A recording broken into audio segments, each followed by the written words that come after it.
Police station kayadagi namduna Laak-khiba khutlai sing phagatnaba Manipur pumbada Armed Forces Special Power Act Thamgadabani Haina Kuki ki MLA tarana demand Toukhre.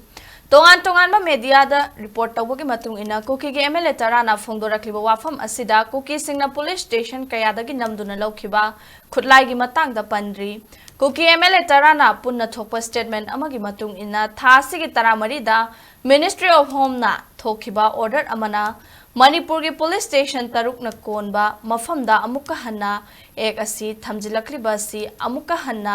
yengsinduna lemhoriba police station tarahumdoi da ek asi thamjinba mathok tai hairi